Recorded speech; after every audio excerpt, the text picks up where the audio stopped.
Greetings, Professor and classmates. This is Sami Awamle.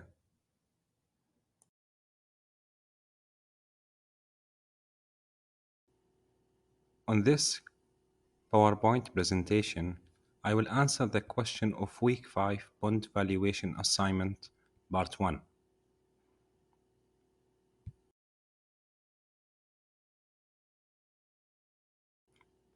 As the time value of money is a fundamental financial concept that recognizes the idea that a sum of money has different values at different points in time. This concept arises from the fact that the purchasing power of money can change over time due to factors such as inflation and opportunity to earn a return on investment.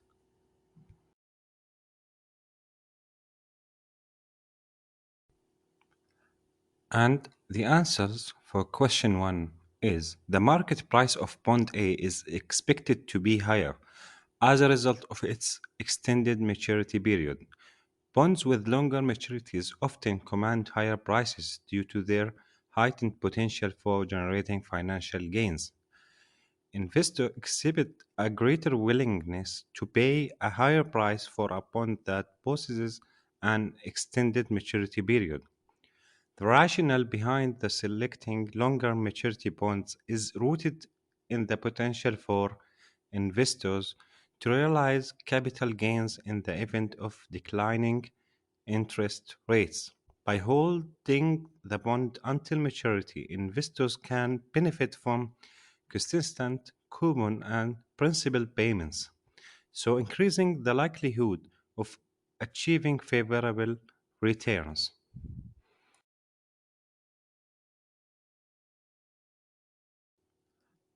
And the answer of question 2 is in the event of an increase in interest rates within the economy, it is expected that both bonds A and B will see a decline in their market value.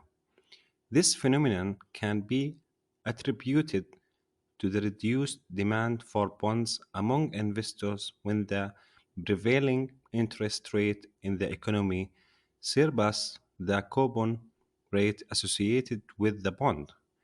Investors may negotiate for reduced price in order to compensate for the anticipated decrease in bond returns.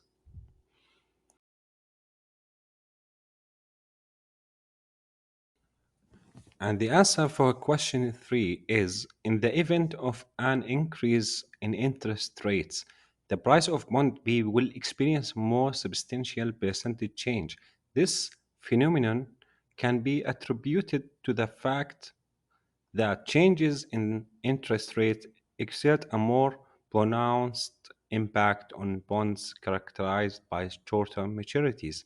In the event that interest rates increase, it is expected that the price of short-term bond will see a greater decline compared to that of a long-term bond.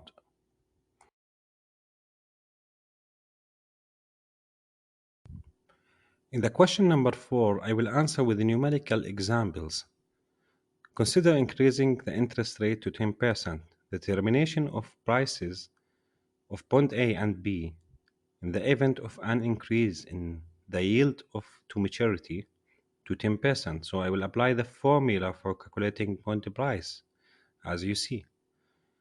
So let's consider the coupon rate for both bonds B 6%, the par value 1000, so the coupon value is 60.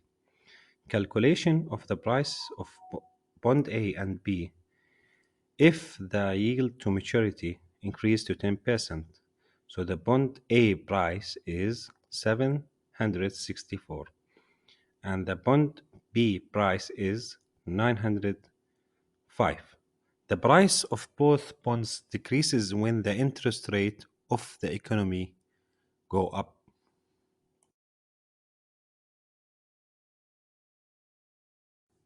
Now in terms to calculate the percentage price change if the interest rates go up.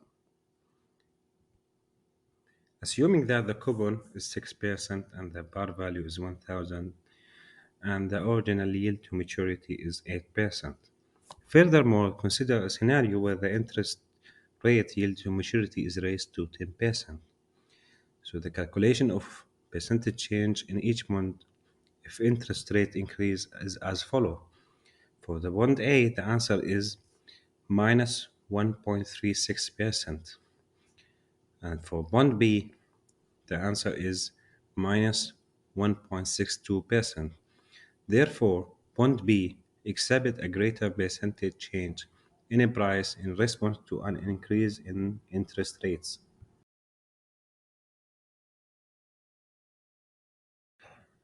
And for the last question, number 5, the answer is in the event of an anticipated economic declaration within the forthcoming year, it is advisable to consider investing in short term bonds. The reason for this phenomenon is because fluctuations in interest rate exert a comparatively diminished impact on short term bonds, hence rendering them more resilient and less volatile in comparison to long term bonds. Moreover, short term bonds tend to possess higher liquidity due to their greater ease of purchase and sale.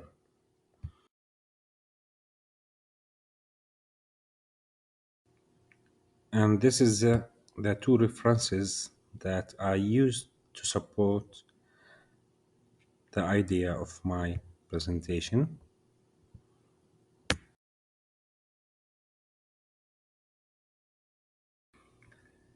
Thank you all for watching this presentation.